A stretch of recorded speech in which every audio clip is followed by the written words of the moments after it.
Olá, olá, senhoras e senhores em todo o Brasil, sejam todos muito bem-vindos a bordo.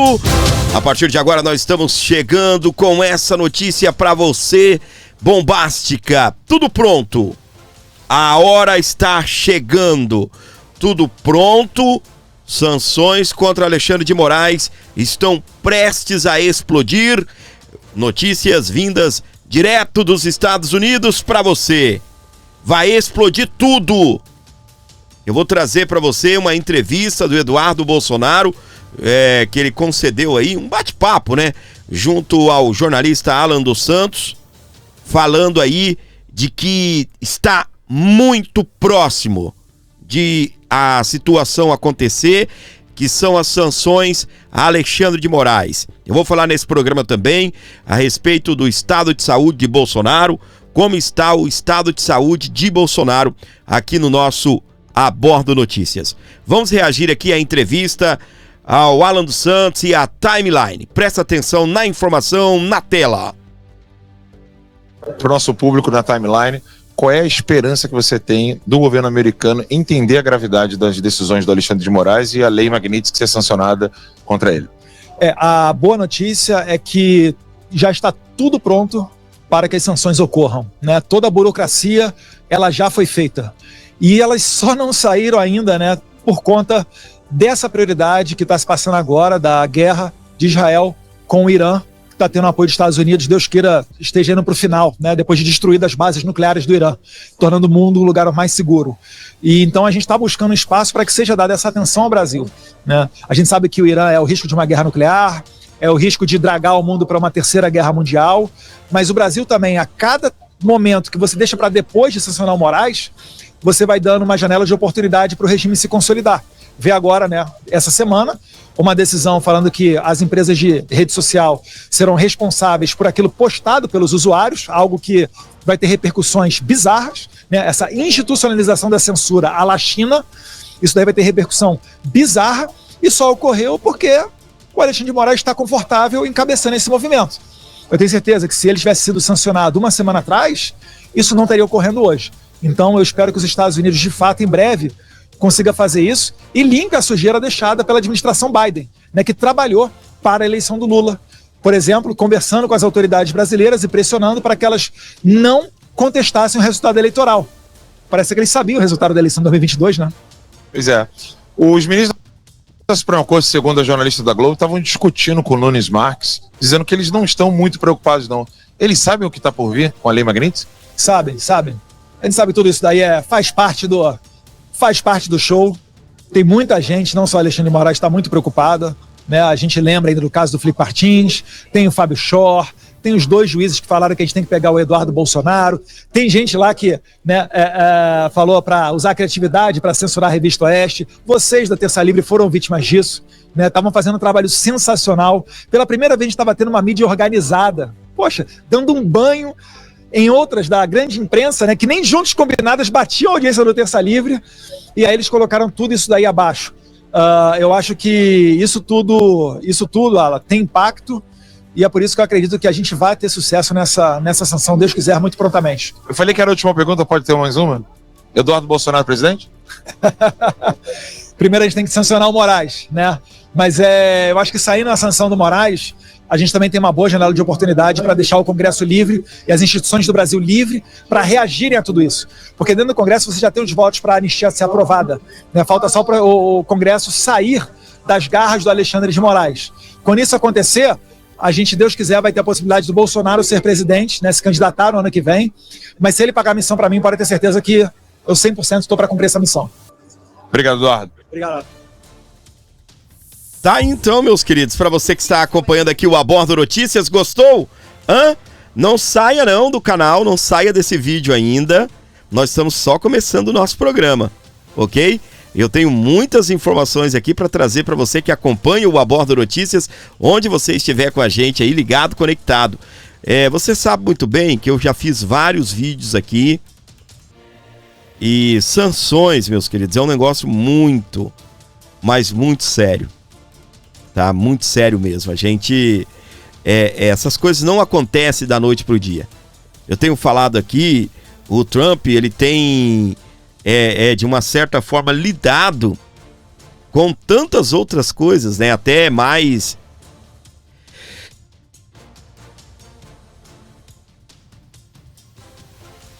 coisas muito mais importantes do que sancionar Alexandre de Moraes, né? Situação a nível global, entendeu? E aí o que acontece? Nesse exato momento, o brasileiro, né, imediatista, como sempre, mas o que eu tenho visto, meus queridos, realmente é que essa situação aí dos conflitos, né, lá no Oriente Médio, onde o Trump encabeçou, bombardeando o Irã e depois intermediando aí a paz absoluta, o que acontece? Isso deu de uma certa forma, uma atrasada. O próprio Eduardo Bolsonaro chegou a dizer que haviam prazos aí, esses prazos foram esticados por conta das questões ali internas ali na Casa Branca.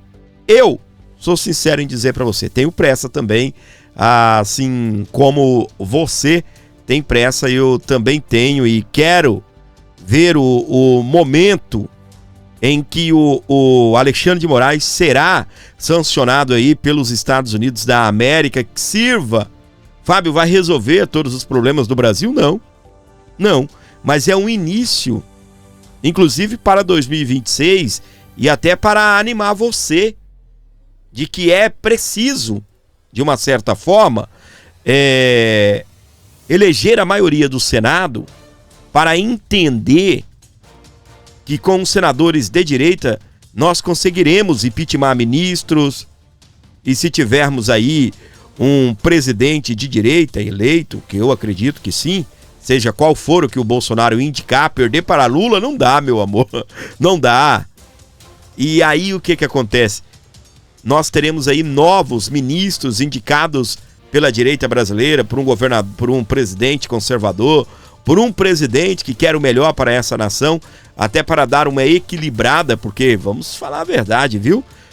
Como está a situação do nosso STF hoje em dia, e a gente vai até comentar sobre isso ao longo do nosso programa. Vamos comentar também a respeito aí da situação do próprio, da saúde, né, do Jair Messias Bolsonaro. Vamos falar um pouco aí sobre o STF. Tem ministro dizendo que não dá para basear em pesquisazinha. É engraçado, porque se a pesquisa falasse que o povo brasileiro está satisfeito com o STF, aí servia, né? Aí servia para, de uma certa forma, os ministros concordariam, né? E quem sabe até dariam um prêmio aí para o Instituto de Pesquisa, não é verdade? Olha só, enquanto reside nos Estados Unidos desde fevereiro, o deputado licenciado Eduardo Bolsonaro, ele tem adotado uma estratégia diplomática sofisticada para chamar a atenção das autoridades americanas. A atuação do ministro Alexandre de Moraes, do STF, sugerindo que reuniões com a Casa Branca, com o Congresso dos Estados Unidos, que chegam a ser enquadrados como encontros com organizações criminosas. Exatamente, o Alexandre de Moraes chegou a sugerir isso, né? Essa informação estratégica destaca não apenas a sua coragem, é o que ele está denunciando lá agora, que aqui no Brasil ele é tratado como se ele estivesse se reunindo com uma organização criminosa. Você não entendeu errado não, exatamente. Não estão denunciando ele por organização criminosa? Então, quando ele se reúne com pessoas na Casa Branca, com pessoas nos Estados Unidos, é como se estas pessoas fossem os criminosos, não é? Então, vamos aqui. O que ele está sugerindo é que as reuniões com a Casa Branca e o Congresso dos Estados Unidos chegam a ser enquadrados como encontros com organizações criminosas. Essa informação estratégica, que é o que ele está denunciando, destaca não apenas a sua coragem, mas também a habilidade em defender com argumentos ponderados a liberdade de expressão e também o direito do combate político. Em fórum relevante da direita global, sobre isso aqui que eu queria falar com você, foi até um encontro ali com o Alan dos Santos, aquela gravação que a gente mostrou aqui para você, é que aconteceu em Miami o CPEC. O Eduardo explicou que se retornasse ao Brasil, correria o sério risco de ter o passaporte apreendido ou até ser preso, devido a decisões que tomou desde o Congresso americano até o governo, consideradas legítimas por ele. Sua disposição de enfrentar esse risco mostra determinação em seguir um propósito, denunciar um ativismo judicial em que, na sua visão, ameaça a democracia brasileira, não só na visão do Eduardo Bolsonaro, mas na visão aí de muitos brasileiros. Durante a entrevista ao SBT, Eduardo destacou que os Estados Unidos sinalizaram sanções ao ministro Alexandre de Moraes, inclusive com restrição de vistos, e ele reforçou que essas medidas são baseadas em leis sérias, como a Magnitsky, aplicadas a casos reais de censura, usando o Brasil como um exemplo relevante. Segundo ele, cidadãos americanos chegam a sofrer mandados de prisão por exercer liberdade de expressão, e o que fortalece ainda mais a urgência pela medida. Amplamente elogiado por sua postura diplomática, Eduardo ressaltou em tom de confiança que a atuação não tem foco pessoal, mas sim colaborativa. Trata-se de um esforço para trazer à luz uma agenda de respeito à oposição e livre manifestação do pensamento, valores centrais da democracia.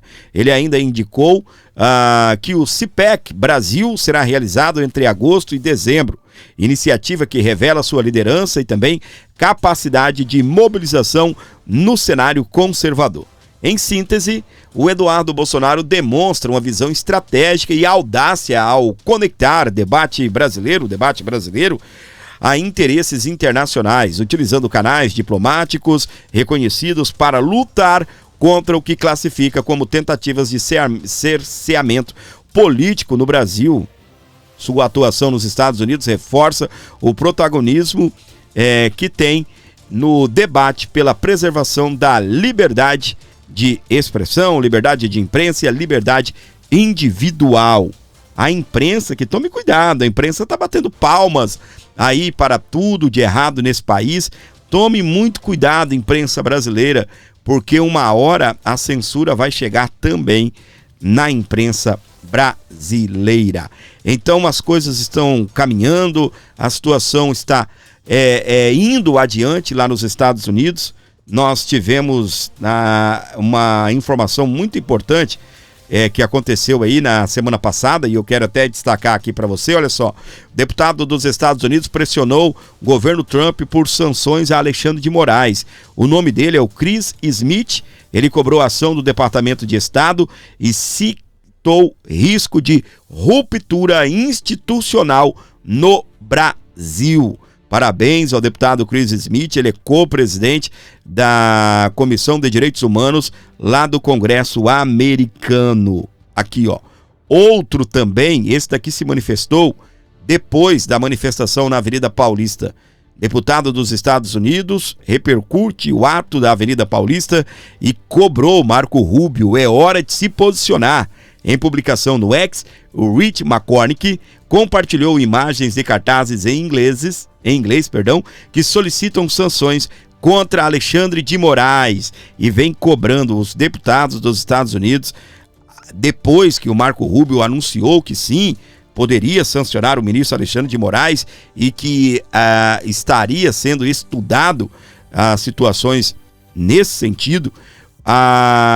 Começou agora uma pressão ao Congresso americano para que haja aí as devidas sanções ao ministro do Supremo Tribunal Federal, STF, brasileiro, o ministro Alexandre de Moraes. E o Eduardo segue na luta, ele vem reafirmando, só essa semana ele já falou 2 vezes em entrevista ao SBT e agora também em entrevista à Timeline aí com o Alan dos Santos, falando aí que está tudo pronto, já está tudo pronto para que as sanções sejam aplicadas ao ministro Alexandre de Moraes. No domingo, dia 15 de junho, aí do mês, né? Junho, mês passado, né? No domingo, dia 15 do mês passado, o Marco Rubio recebeu uma pilha de documentos lá na Casa Branca, um dossiê completo que trata aí a respeito de sanções ao ministro Alexandre de Moraes. Então está tudo pronto, tudo certo.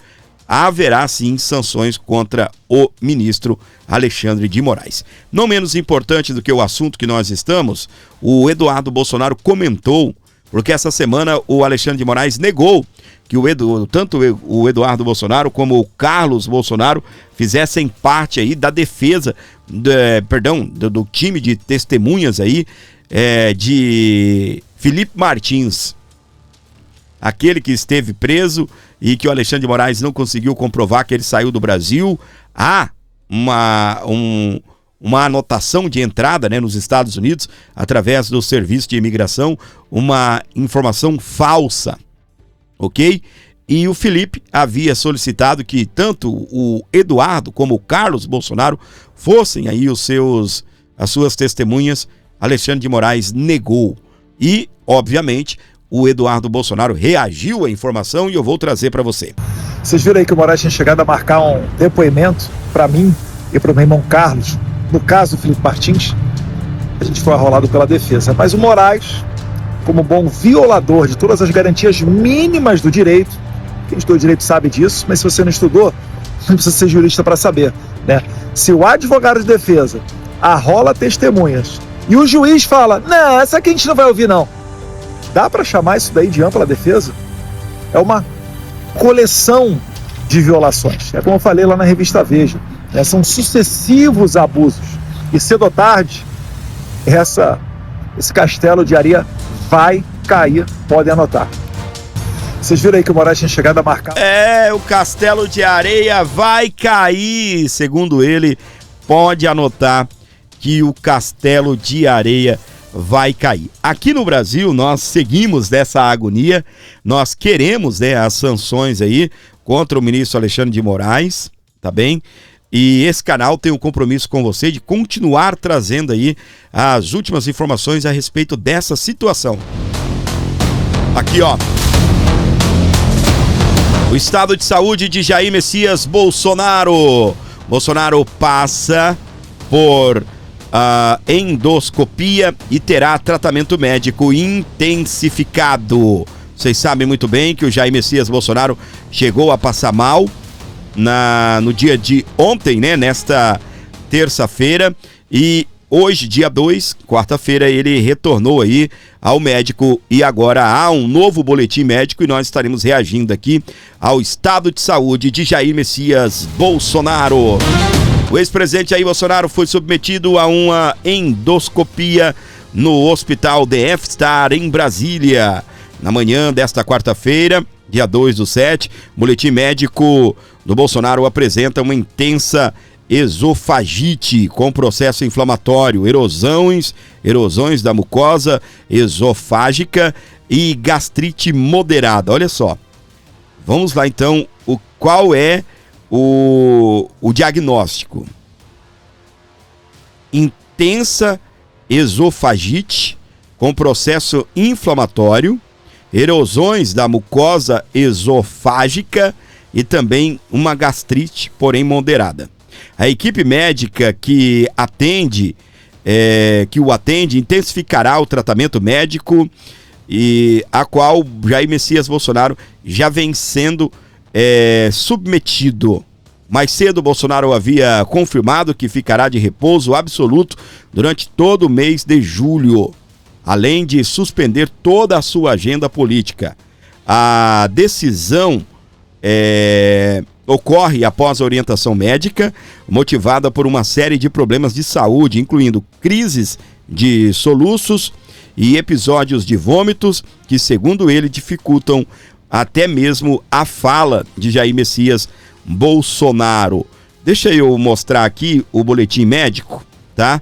Tá aqui, deixa eu ver, tá cortando só o nome dos médicos, né? Mas dá pra gente reagir aqui. Aqui vai ficar melhor. Eu vou dar um zoom aqui, vai ficar melhor pra gente ver. Olha só, Brasília, 2 de julho de 2025, boletim médico. Na manhã de hoje, o ex-presidente Jair Messias Bolsonaro foi submetido a uma endoscopia digestiva alta no hospital DF Star. O exame revelou a presença de intensa esofagite com processo inflamatório, erosões da mucosa esofágica e gastrite moderada.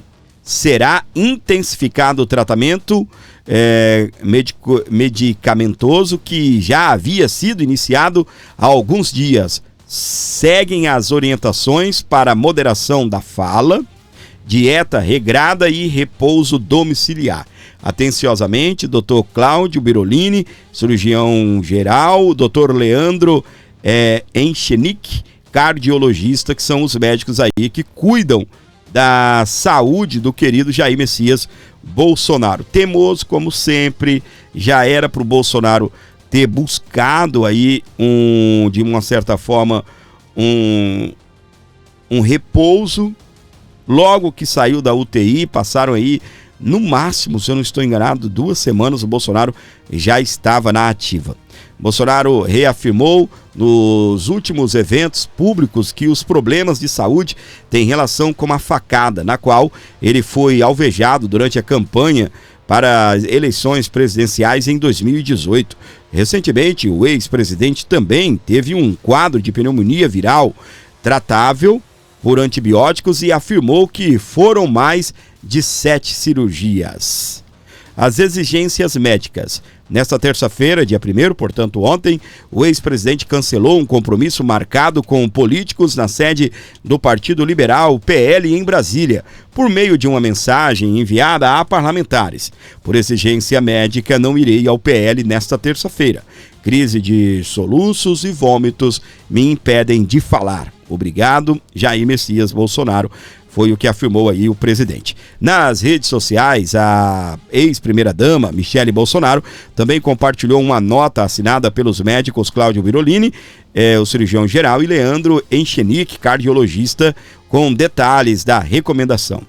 Abre aspas. Comunicamos que o senhor Jair Messias Bolsonaro permanecerá em repouso domiciliar durante o mês de julho, com o objetivo de garantir completa recuperação de sua saúde após cirurgia extensa e internação prolongada, episódio de pneumonia e crises recorrentes de soluços que dificultam a sua fala e também alimentação, é o que diz o texto.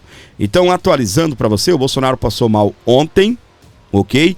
Hoje fez exames, saiu aí um boletim médico, que é esse que está na tela, a qual nós falamos aí com você.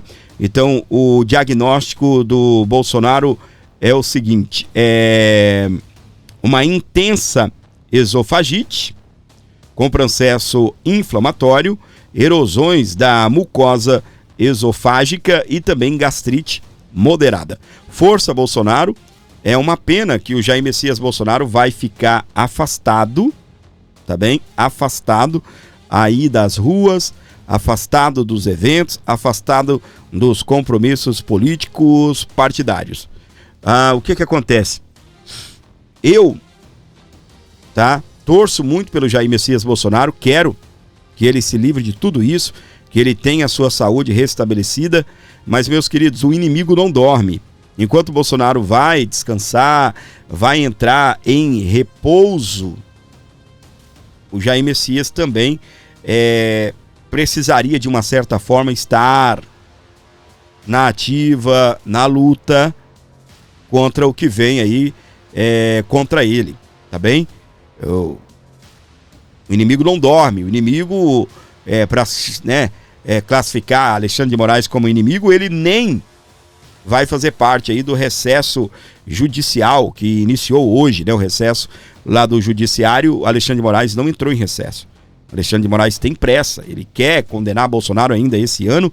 Dizem aí que com o avanço, né, do caso, Alexandre de Moraes quer condenar Bolsonaro exatamente no mês que vem, durante o mês aí de agosto. Então Bolsonaro vai passar todos esses meses aí numa verdadeira luta com a sua saúde. É claro, tem que cuidar da saúde mesmo, até tem um lado bom da história. Ele vai poder ficar com a sua filha, ele vai poder ficar também aí com a esposa e, gente, não é um clima de despedida, mas nós sabemos muito bem qual é a intenção, né? O que eles querem é condená-lo, o que eles querem é colocar Bolsonaro atrás das grades. A gente sabe que Bolsonaro foi e sempre será um dos melhores presidentes que esse Brasil já teve nos últimos 30 anos, 40 anos, nos últimos 30 anos pelo menos. E o que acontece? O nosso querido senador Flávio Bolsonaro gravou um vídeo, né? Tem um vídeo dele rodando aí, de um discurso dele no Senado Federal, onde ele demonstra, né, e mostra tudo o que está acontecendo aqui no nosso país em relação ao desgoverno de Luiz Inácio Lula da Silva. E eu quero trazer para você aqui essa fala dele, que é uma reflexão para todos nós brasileiros, ok? Vou acionar então aqui o deputado. Fim da polarização? É uma pergunta. Disputa não é entre esquerda e direita. Uau, o que vai revelar aqui o senador Flávio Bolsonaro? Hoje a polarização não é mais entre esquerda e direita, é entre esquerda e o bom senso. Não dá para aceitar, admitir, entender como é que um governo como esse fica ao lado de terroristas nessa guerra do Hamas contra Israel. Como é que nesse escândalo de roubo bilionário de aposentados, o governo Lula está mais preocupado em não investigar uma associação ou um sindicato com quem seu irmão tem vinculação direta, ao invés de correr atrás de quem roubou dinheiro dos aposentados, está preocupado em salvar a companheirada e arrumar o culpado para tudo, sem botar a culpa no presidente Bolsonaro. E a insanidade de querer acusar Roberto Campos Neto de ter ido trabalhar no mercado financeiro, na iniciativa privada, alguém que foi eleito 3 vezes o melhor presidente de bancos centrais do mundo, alguém que criou o Pix, alguém que junto com o presidente Bolsonaro, senador Marinho, implementou a menor taxa de juros do século no Brasil, 1,9% em agosto de 2020. É essa pessoa que é acusada de não ter capacidade, de não ter intelecto para assumir uma função importante, é diferente dos ministros do Lula. Porque quem trabalhou no governo Bolsonaro, em ministérios, grande parte é disputada na iniciativa privada. Ao contrário do que acontece com alguns ex-ministros de Lula, que tem que arrumar, o governo tem que arrumar uma boquinha para ele ter o seu rendimento no final do mês. Aí fica ameaçando a Vale, ameaça a Petrobras, ameaça a Eletrobras, ameaça um monte de estatal para impor, colocar o seu amiguinho incompetente numa boquinha de um conselho dessas estatais. Por isso que ninguém vai para a iniciativa privada, ninguém quer pessoas incompetentes nas suas empresas. Uau, meus queridos, 15% chegou a taxa de juro. Lembra quando o Campos Neto estava fixando em 13 ponto alguma coisa, aquela Gleisi Hoffmann, a presidente, à época presidente do PT, aquela mulher dava pulo dessa altura. Não, porque esse cara é bolsonarista, ele só quer ferrar o governo, esse cara é bolsonarista, é um indicado de Bolsonaro, ele só quer destruir o governo. Aí beleza, tem que trocar, arrumou maior briga para trocar o presidente do banco, só que não pode, é autônomo, né? Não pode. É indicado pelo presidente, mas é autônomo, tem autonomia. E aí não pode sair também antes do prazo, é mandato. Fedeu pra caramba o Brasil, tá? Colocaram agora o Galipo e já está em 15% a taxa. Chegou a 15% a nossa taxa Selic, a nossa taxa de juros. Rapaz do céu! Nós estamos com números aí de 2006, quase 20 anos, 19 anos para ser mais exato, né? Estamos aí com números de 2006. Lembra? Pois é, meus queridos. Brasil, ó. E não adianta trocar o presidente do Banco Central. Tem que trocar o presidente do Brasil. Não adianta trocar o presidente do... Não adianta trocar o presidente... na época, né, o ministro das comunicações, vocês se lembram? E aí a gente começou a falar isso, né? Entrou essa campanha. Tem que trocar o presidente Do Brasil, não o ministro das comunicações, o cara que comunica. O cara que comunica não tem o que comunicar. É igual agora, se você não troca o ministro da economia, pelo menos, né, tivesse colocado um cara bom aí, um cara da área da economia, colocou o Haddad, gente. O Haddad nem pra político presta, o cara já teve 3 derrotas consecutivas, o cara vai ser ministro da economia. Tem que trocar o presidente. Não adianta trocar o ministro A, o ministro B, mas se pelo menos tivesse tido a pachorra de encontrar um ministro competente, pegasse, né, o Fernando Haddad, é companheiro, é da companheirada, jogasse o Haddad num outro lugar aí, e com certeza o Haddad não deixaria de ser atendido, e colocasse ali um cara bom. Só que um cara bom ia ficar arrumando briga com o Lula. Lula precisa economizar, Lula não pode querer sobe a despesa do governo, só subir os impostos. Não adianta, Lula. Esse cara ia com certeza quebrar a cara também. Não é? Não é assim? Pois é. É tanta incompetência em cima de incompetência, é tanta besteira em cima de besteira que esse desgoverno anda fazendo, meus queridos. Você sente quando você vai às ruas, quando você vai ao supermercado, você vê que tá tudo caro. Não adianta. É igual essa situação do IOF.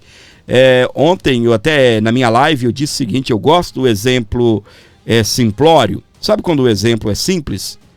O deputado Maurício Marcon, ao fazer uso na tribuna, ele disse o seguinte, a dona Maria lá da venda, ela vai fazer um empréstimo que ela precisa, né, de grana, um capital de giro. Você sabe o que é capital de giro, né? É dinheiro para investir no comércio. Aí ela vai lá, faz uma operação financeira. Aí ela vai ser taxada. Hoje é 2%, vai para 10%. Beleza, vai pagar 8%. Aí ela vai comprar o produto, tá mais caro porque as indústrias também, ao financiarem capital de giro, ao comprarem matéria-prima, pagou mais caro na matéria-prima. Ela, para ter um capital de giro, um respiro, pagou mais caro, né, de juro e impostos. Enfim, meus queridos, sabe aonde vai parar isso? No seu bolso, no meu bolso. Ah, vamos taxar o rico, o super rico. Vamos! Que bonito, né? Nossa! Sabe, a esquerda, ela é uma tremenda de uma invejosa. É inveja aí. Sabe a inveja do pobre, que é ferrar com a vida do rico? Porque ele é pobre, lascado e incompetente, não estudou, não tem garra, às vezes até para trabalhar não tem garra. Pois é. E aí vive culpando o rico pelas desgraças que eles fazem. Vamos taxar os super ricos. Ai, que bonitinho, né? Não, para quem é rico, Fábio, eu sou a favor que pague imposto, que se lasque mesmo. Ok. O super rico, ele tem uma rede, ele tem uma super rede de supermercado, ele tem uma super rede de farmácia. E aí o que acontece? Tanto, né, o dono de supermercados ou o dono de farmácias, ele foi taxado. Pá! Aí o que acontece? Vai ser repassado para você. Para mim, para você, que vai lá, vai comprar no estabelecimento dele, ele vai repassar para nós. No fim, é o pobre que paga 2, 3, 10 vezes pela incompetência de um desgoverno afundado como o de Luiz Inácio Lula da Silva, tá? E a gente vai seguir dentro desse assunto, para você que acompanha aqui o meu canal, para você que está ligado no Abordo Notícias, onde você estiver com a gente, eu peço para você que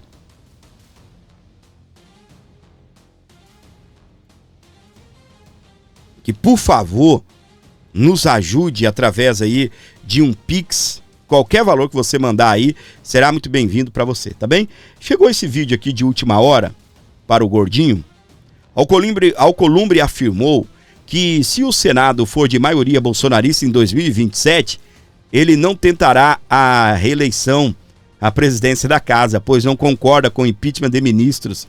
Essa eleição será tão importante quanto de presidência da República, exatamente. Olha, eu vou falar um negócio para você. O Bolsonaro chegou a falar bem assim, ó. não importa onde eu esteja, ele estava se referindo preso ou na presidência da República. E aí existe vários caminhos aqui no meio, né? Preso a presidente da República, não importa onde eu esteja. Preso, solto, mas inelegível, não podendo disputar, tá bem? Ter disputado e ter perdido, mas o Bolsonaro falou o seguinte: me dê a metade do Senado, me dê a metade do Congresso que eu mudo esse Brasil. Metade do Senado, a metade da Câmara que eu mudo esse Brasil. E agora o Davi Alcolumbre falou que se isso acontecer ele tá fora. Mas é isso que a gente quer, Davi. O Davizinho, é isso que nós queremos. Nós queremos ver vocês fora. Chega de vocês. Porque Davi Alcolumbre depende muito do governo federal, de pedidos que ele faz ao governo federal para ter uma eleição tranquila no Amapá. Já Hugo Mota, nem tanto assim. Hugo Mota não precisa tanto do governo quanto precisa Davi Alcolumbre. Isso pesa e muito, né? Relação com o Supremo. Dias desses, Davi Alcolumbre estava reunido com um grupo de senadores e eles estavam analisando o cenário para 2027, né? E um deles perguntou para Davi Alcolumbre o seguinte: olha, 2027 podemos ter um Senado com maioria de senadores bolsonaristas, né? Hoje o senhor é o favorito para ficar ainda na presidência do Senado. O senhor vai ficar, vai fechar com os bolsonaristas? Ele disse o seguinte: eu só continuo na presidência do Senado se ficar certo que vai prevalecer a minha posição de não fazer uma perseguição a ministros do Supremo. Se isso estiver em risco, eu não serei candidato à reeleição. Eu ficarei como senador e não vou disputar uma cadeira para poder ali ser aquele que vai ter de abrir um processo de impeachment contra ministro do Supremo. Isso eu não abro mão, eu não vou fazer. Então ele deixou muito claro que se tiver uma maioria bolsonarista dentro do Senado e eles colocarem ali a faca no pescoço de que eles querem realmente fazer o impeachment de algum ministro, ele falou: eu estou fora. Ai, é isso que a gente quer, ó. Davi Alcolumbre fora. Como é o nome lá de Minas Gerais? O Pacheco, tá vendo como a gente esquece? O nome desse cara era para ser lembrado pro resto da vida, né? Eu esqueci. E você também. Imagina daqui 2 anos a gente nem lembra do cara mais. A gente nem lembra da safadeza do cara mais, né? A gente precisa, tá bem? Eternizar esses nomes. Não que entraram para a história como bons nomes, mas como tiranos que apoiam tirania, que apoiam censura e acham que é só joguinho político da oposição. E não é. Vocês sabem muito bem que não é só joguinho político da oposição. Beleza? Aqui, ó. Luiz Inácio Lula da Silva, um bom falador de merda, ele reagiu ao Congresso. Se não for a Suprema Corte, não governa. O presidente Lula ainda comentou a relação com o Congresso Nacional após a derrubada do decreto do IOF. Vamos à reportagem, depois eu vou trazer o vídeo. Eu sei que você não suporta a voz dele, mas eu vou trazer, tá bem? O presidente Luiz Inácio Lula da Silva do PT defendeu a decisão de acionar o Supremo Tribunal Federal, STF, para rever o ato do Congresso Nacional que derrubou o decreto que promoveu alterações na alíquota do Imposto sobre Operações Financeiras, ou IOF. Em entrevista à TV Bahia, afiliada da Globo, nesta quarta-feira, dia 2 de julho, o chefe do Planalto afirmou que o decreto é um instrumento do presidente da República e que tem direito a recorrer à Suprema Corte. Ele diz ser agradecido ao Congresso, mas que a judicialização do IOF foi necessária para seguir governando. Lula ressaltou ainda que o governo brasileiro tem direito de propor IOF, sim. Olha que legal, né? Nessa terça-feira, portanto ontem, dia 1, o governo Lula acionou o STF para tentar manter o decreto que aumenta o IOF. O decreto foi derrubado pelo Congresso em uma grande derrota para o governo, que vai tentar reverter a situação na Justiça, como confirmou o advogado-geral da União, Jorge Messias. E sabe quem será aí o relator? O ministro Alexandre de Moraes. Você não ouviu errado, não. O próprio Alexandre de Moraes é quem vai trabalhar aí nesta situação. situação. Eu vou trazer aqui para você, meus queridos, a situação o vídeo, né?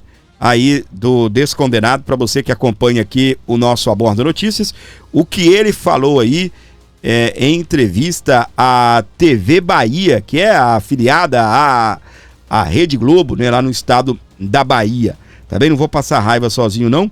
Vou colocar aqui para que eu e você, para que juntos possamos aí acompanhar, então, as falas do presidente Luiz Inácio Lula da Silva. Tá na tela, rodou.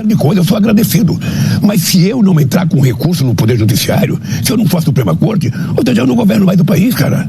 Esse é o problema. Cada macaco no seu galho. Ele legisla e eu governo. Sabe? Eu mando um projeto de lei, eles podem vetar. Eles podem aprovar ou não. Se eu vetar, eles podem derrubar meu veto. E se eu não gostar, eu vou no Poder Judiciário. Ora, qual é o erro nisso? O erro, na minha opinião, foi, sabe, o descumprimento de um acordo que tinha sido feito num domingo à meia-noite na casa do presidente Hugo Mota. Lá estavam vários ministros, lá estavam vários deputados, lá estava o companheiro Fernando Haddad com a sua equipe. Festejaram o acordo no domingo. Eu estava em Nice, no Congresso dos Oceanos, na França. Eu liguei para a Gleisi Hoff e perguntei como é que foi a reunião. Ela estava maravilhada com a reunião. Nunca vi tanto abraço, tanto carinho, tanta concordância. Quando chega na terça-feira, o presidente da Câmara tomou uma decisão que eu considerei absurda. Agora, isso você pode perguntar, tem um rompimento com o Congresso? Não. Não tem. O presidente da República não rompe com o Congresso. O presidente da República reconhece o papel que o Congresso tem. Ele tem os seus direitos e eu tenho os meus direitos. Nem eu me meto no direito deles, nem eles se metem no meu direito. E quando os dois não se entenderem, a justiça resolve. Muito bem, a justiça resolve, Descondenado. Exatamente, ela resolve, não é isso? Pois é, meus queridos, eu estou acionando aqui o vídeo para você que está acompanhando aqui o Aborda Notícias do presidente da casa, né? O deputado Hugo Mota. O Hugo Mota, você tá vendo aí que o Lula acusou o Hugo Mota de ter quebrado um acordo, que segundo ele havia um acordo, que eles foram para casa do Hugo Mota e comemoraram aí o acordo. Eu fico até pensando, né? Deve ser com muita cerveja, com muito uísque, já que o Hugo Mota gosta de tomar um uísquezinho no gargalo, né? E aí eu vou trazer agora esse vídeo para você que acompanha aqui o nosso canal, onde você estiver com a gente. Lembrando que você pode colaborar, tá bom, pessoal? Via Pix 11952753898. Não se acanhe, não. Ajude, tá bem? Não se acanhe, não. Ajude o Aborda Notícias.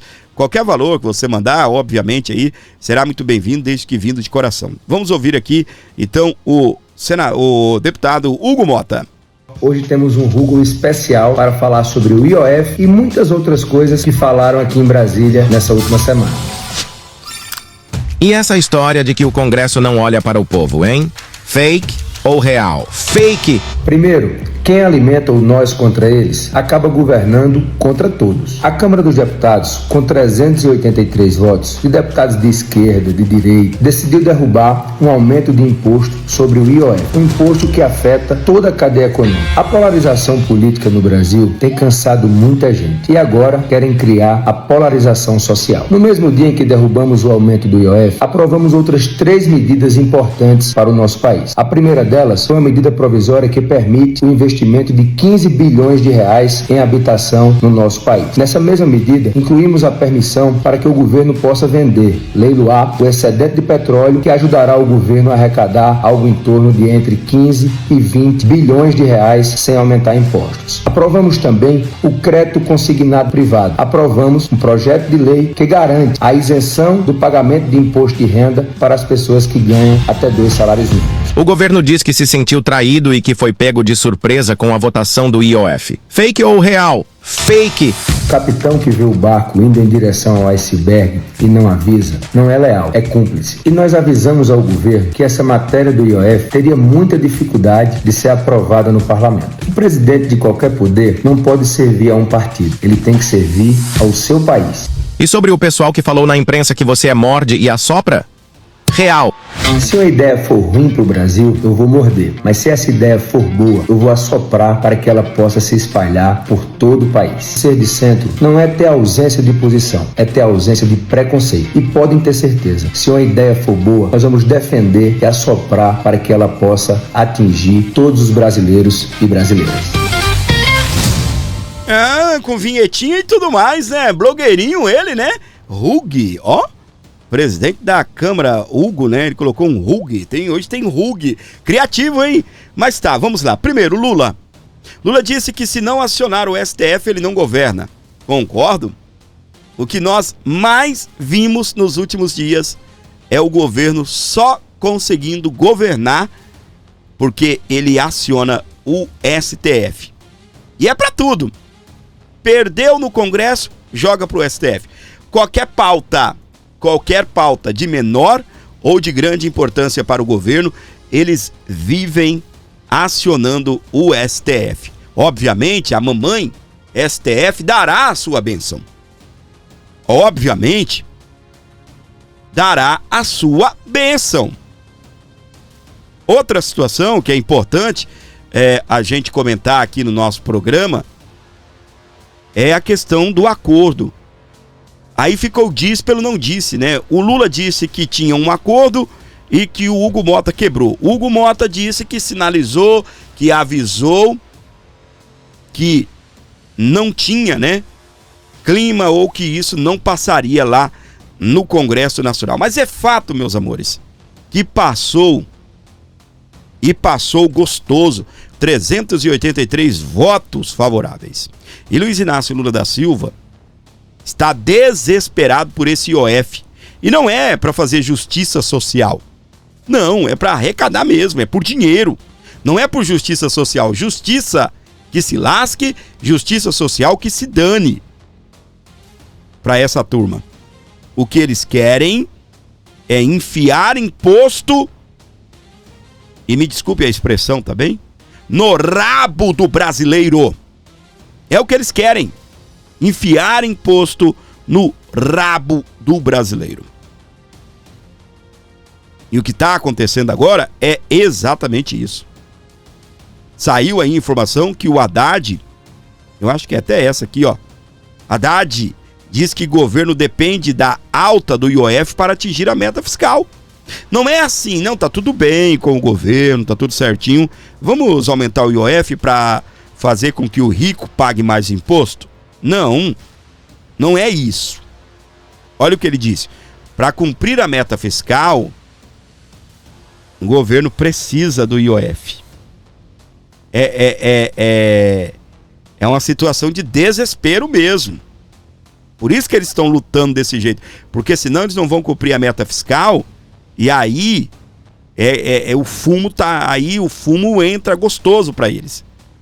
O presidente da Câmara, Hugo Mota, do Republicanos da Paraíba, ele disse nessa quarta-feira, dia 2 de julho, que o Congresso está empenhado com a agenda da eficiência e da sustentabilidade fiscal no Estado brasileiro. Segundo ele, essa é uma das principais pautas da Câmara dos Deputados para os próximos meses. Mota participou da abertura do 13º Fórum de Lisboa, na capital Portugal, que tem como anfitrião o ministro STF, Gilmar Mendes. Segundo o deputado, o Congresso tem assumido o protagonismo na construção do marco regulatório que equilibra a inovação com responsabilidade, liberdade e proteção, crescimento com sustentabilidade. O presidente da Câmara citou o grupo de trabalho que discutirá a reforma administrativa, que tem o deputado Pedro Paulo, do PSD do Rio de Janeiro, como coordenador. Segundo Mota, o grupo apresentará em breve uma proposta que deve ser aprovada ainda em 2025. Essa agenda de reforma da administração pública do nosso país reflete o nosso empenho em criar um Estado moderno e eficiente, em sintonia com o formato ágil e flexível que toda e qualquer instituição que queira sobreviver a um mundo radical, transformação deve ser adotada. Não podemos continuar a oferecer um serviço público analógico a uma sociedade digital. Mota disse ser importante que o Congresso ter aprovado a lei da reciprocidade econômica diante das turbulências recentes no cenário internacional em respeito à soberania do Brasil. Tá aí, então, sustentabilidade fiscal é a principal pauta do Hugo Mota, segundo ele, da Câmara, né? É engraçado que a Câmara tenta buscar um protagonismo que, segundo Alexandre de Moraes, não existe mais. Eu não me lembro a ordem, mas o século XIX era o poder executivo, né? O governo. No século XX, o Congresso. Século XXI é do judiciário, é o que diz o Alexandre de Moraes. Governo que se lasque, Congresso que se lasque, quem manda na zorra toda é o poder judiciário. Congresso não recuará, diz Ciro Nogueira, sobre a tensão com o governo. O presidente do Partido Progressista, o PP, o senador afirma que Lula foi capaz de unificar o país no passado, mas agora segue um caminho inverso. Vamos ver se isso é verdade, Ciro. Eu, Ciro, tenho uma opinião de que já rola um almoço, rola um jantar, um abraço, um beijo, um até mais e tá tudo certo, tudo resolvido. Barangandã, já era. Há quem discorde, né? Eles estão aí tentando assumir um protagonismo e Alexandre de Moraes disse a verdade. Quem manda em tudo é o STF. Quero saber até quando, né? Vocês vão ficar de joelho e ainda permitir que o Alexandre de Moraes faça tais declarações e vocês vão simplesmente continuar de joelho, quietinhos, parados, vendo a banda passar. Mais pra frente, a Quest revelou o seguinte: STF invade competência do Congresso, dizem 49% dos deputados. O levantamento mostra a percepção de invasão constante do Supremo sobre atribuições do Legislativo. Aqui, Barroso diz que prestígio de um tribunal não pode ser medido por pesquisas. Segundo ele, é bobagem. Olha aí. O presidente do STF justificou que a corte tem de decidir temas divisivos, os quais naturalmente provocam reações negativas de um dos lados. Eu concordo em parte com ele. Tá? Eu concordo em parte com ele. Para mim, o juiz está lá para julgar e não agradar ninguém. E desagradar mesmo. Mas o problema é que esses juízes vêm desagradando apenas um lado da sociedade brasileira. Apenas um lado da sociedade está sendo desagradada. O outro lado está sendo contemplada, bate palma, de pé para a atuação dos ministros. O que nós temos visto aí, por exemplo, são partidos como PSOL, PT, entrando, judicializando tudo. A Suprema Corte pega tudo. A Suprema Corte nos Estados Unidos não tem 1/3 da quantidade de processo que a Suprema Corte brasileira tem, tá? Olha só, decisão do STF é fundamental para restabelecer a civilidade, diz Gilmar Mendes. Em Lisboa, o ministro elogiou o julgamento da corte que criou a regulação das redes sociais. Está no mesmo caminho alinhado a Alexandre de Moraes. Lembra que eu comentei que o Alexandre de Moraes disse que o século XXI é do poder judiciário? Pois é. E aqui, ó, não tememos nenhuma investigação, diz Gilmar, sobre Fórum de Lisboa. Ministro do STF afirma que Gilmar Palusa é absolutamente transparente. Fala-se dá após o líder do partido português, o Chega, André Ventura, partido de direita.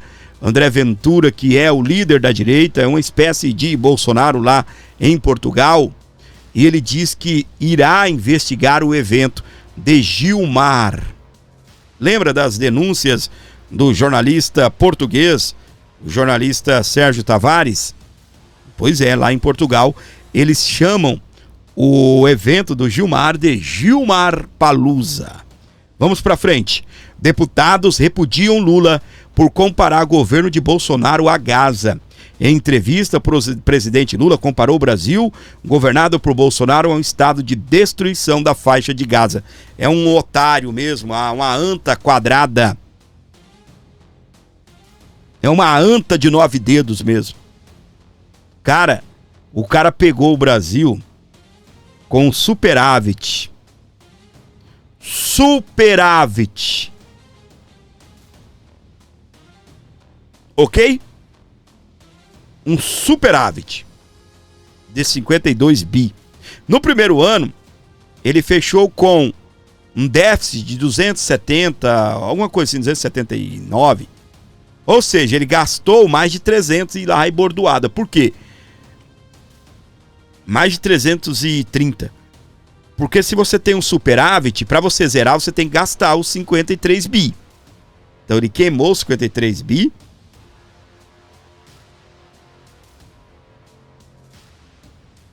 Depois, ele estourou os 280 bi. Ou seja, esse é o cenário de destruição. O que é mais parecido com Gaza? Hã? O que é mais parecido com Gaza? Fala pra mim. Alguém que deixa o governo no azul em 53 bi ou quem assume o governo e um ano depois está no negativo em 280, sei lá, bilhões de reais? Eu acho que quem tem 2 neurônios consegue responder, né? Pois é. Olha para a economia da Gaza, da faixa de Gaza que o Bolsonaro deixou. Olha para a economia que nós estamos 2 anos e 7 meses depois. Olha para o cenário internacional. Você acha que Lula é alguém lá fora? Você sabe o que o Lula fez quando assumiu a presidência da República? Ele saiu mundo afora. Mundo afora. Para fazer o que, Fábio? Para dizer para o mundo, olha, eu voltei. Alguns de vocês riram de mim. Alguns de vocês me chamaram de ladrão. Mas eu estou por aqui. Olha eu aqui. Exatamente, olha eu aqui como estou. Entende? Entende? Olha eu como estou. Sou presidente, bobo. Era isso que ele queria. É dar um recado pro mundo. Sabe quando você... Eu me lembro quando eu era criança. Deixa mais um exemplo simplório aqui. Eu me lembro quando eu era criança que eu... Quando ia, né, pra, por exemplo assim, casa de um tio no interior, uma cidade mais longe, algum sítio. Aí quando eu retornava, você queria dizer pros amiguinhos, né? Voltei. Estou aí, meu. Olha eu aqui, olha eu outra vez. E nessa situação, primeiro que não existia o WhatsApp, não existia telefone. Quem tinha telefone? Só os ricos. Meus amiguinhos e eu não éramos ricos. Nessa situação, o que acontece? Eles, quando eu chegava, eu queria avisar. Ô, tô de volta, viu? Vamos brincar, vamos correr, vamos fazer alguma coisa. E do mesmo jeito o Lula. Todo mundo, né? Da esquerda, nossa, o Lula tá cumprindo o papel, fazendo visitas ao mundo, vai trazer investimentos ao país. Que investimento, que nada. Só queria gastar o seu e o meu, nosso rico dinheirinho. O país tá bem, o país tá legal. Você viu alguém reclamar do Biden gastando muito dinheiro? Você vê alguém reclamar do Trump gastando muito dinheiro? Cada bomba dessa que o Trump foi lá e explodiu lá no Irã para ajudar o Israel, custa quantos milhões cada bomba daquela? E aí? Sabe por quê? Porque o país tem dinheiro. porque o país não pesa em impostos para a sua população, aqui fica criando imposto, quase todo mês. Por quê? É uma vida de rei. Por exemplo, o que eu faço, o que você faz quando a coisa dá uma apertada? Vai comentando aqui, chegou até aqui, vai comentando fora Haddad. Quando a coisa dá uma apertada, você, o que fazemos? A gente economiza. A gente vai lá, ou economiza, ou faz um bico, né? Exatamente. Chega final de semana, vê se tem algum lugar aí precisando de alguém, né? Para trabalhar de segurança, né? Ver se o cunhado, né, que é pedreiro, não tá precisando de alguém para ajudar a bater uma laje. Ou fazer um bico aí, né? Para quem é da área mais... Ai, me esqueci. Tá, para quem faz, né, serviço que não seja braçal. E o que ele faz? Ele faz uma hora extra no trabalho convencional, faz hora extra. Pega um servicinho de home office para fazer à noite. Ou então economiza. O governo não. O governo não economiza. O governo cria um novo imposto. E é a Gaza. Eu acho que o nosso atual momento é mais parecido com Gaza do que a época de Bolsonaro, e muito menos a época que o Lula assumiu e que agora diz que pegou o país num cenário de guerra. Só vendo pra quê, né? Pra crer. Eu vendo, não acredito. Só vendo pra acreditar. Eu vendo, não acredito. Tem um Pix aqui pra você ajudar o Abordo Notícias. Que tal? 11 952 75 3898. 11 952 75 3898. Você colabora com o meu canal, você ajuda de uma certa forma, não é? Eu não sei se você chegou até esse final. Se chegou aqui, comenta Pix. Mesmo que você não vai colaborar, só para que eu possa saber que você chegou no momento final do vídeo. Pix. Comenta aí, Pix. Fiquem todos com Deus. Obrigado pela audiência, pelo carinho. 23 horas e acredito eu que 15 minutos. Estarei por aqui às 23h15. Beijão. Deus abençoe sua vida. Valeu!